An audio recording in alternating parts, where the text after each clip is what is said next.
Ես ուզում եմ մի քանի հրետորական հարցադրում անեմ այս առումով Հայաստանում գործող իրավապաշտպան կառույցներին Դանիել Հովհաննիսյանին, Արթուր Սաքունցին, Մորիս Նավասարդյանին եւ մյուսներին դուք հասկանում եք, որ փաստացի երբ որ Հայաստանում հաստատվում է նման ռեժիմ,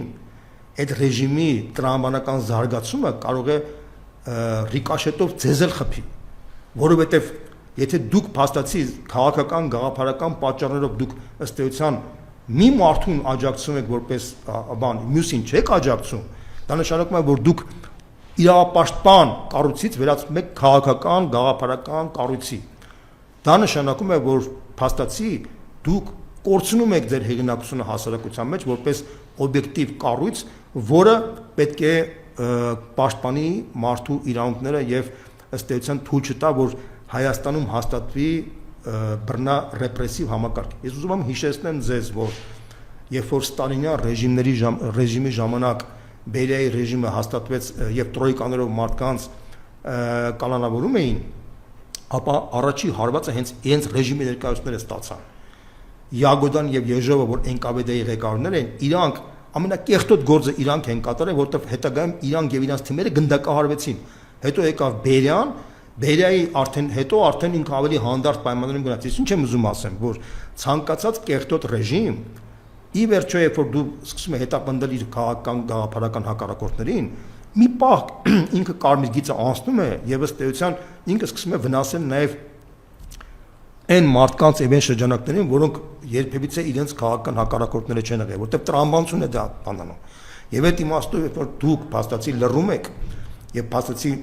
Անդրանիկ Թևանյանի, Արմեն Աշոտյանի խնդիրները առանձին եք դնում եւ պաշտպանում եք միայն այն մարդկանց, որոնք ձեզ դուր են գալիս, ապա դուք կորցնում եք ընդհանրապես ձեր իրական դերակատարումը որպես մարդու իրավունքների պաշտպան եւ ըստ էության ես նույնիսկ հիմա հայտարարում եմ, որ առաջ է եկել իսկապես նոր Հայաստանում իրապես իրավապաշտպան կառույցի հիմնման գաղափար, իսկ կարևոր է, որ Հայաստանում ձևավորվի վերջապես այնպիսի կառույց իրավապաշտպանության ոլորտում, որը իսկապես կարողանա վերկուսակցական, վերքաղաքական եւ վերգաղափարական կառույց լինի, որը կարողանա պաշտպանել օբյեկտիվ սկզբունքներով եւ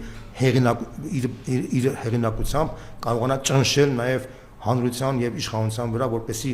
այն process-ները, որ հիմա վտանգի առաջ է Հայաստանը, կարողանան կանգնեցնել, որտեղ եթե այդ process-ները չկանգնեցնեն, Հայաստանը ուղղակիորեն գլորվելու է 37 թվական։ Ես ասեմ, որ այդ ճանապարհը մենք տեսել ենք Սաակաշվիլի օրինակով։ Սաակաշվիլի ռեժիմի ժամանակ ինքն էլ այն ժամանակ հակադրվեց Ռուսաստանի հետ, բայց վերջում ինքը Վրաստանը միայն կորուստներ ունեցավ։ Դրա արդյունքում 35000 բիզնես կառույց ոչնչացվեցին, 35000 եւ Սաակաշվիլի իշխանության ավարտից հետո ընդամենը 11000 բիզնես կարողացավ վերականգնել նախկին վիճակով։ 200,000 մարդ անցան բանտերով, կապ չունի վկայի կարգավիճակով, կանոնավորված, ձերբակալված կամ չգիտեմ, 200,000 մարդ անցան բանտերով։ Հիմա Հայաստանը այդ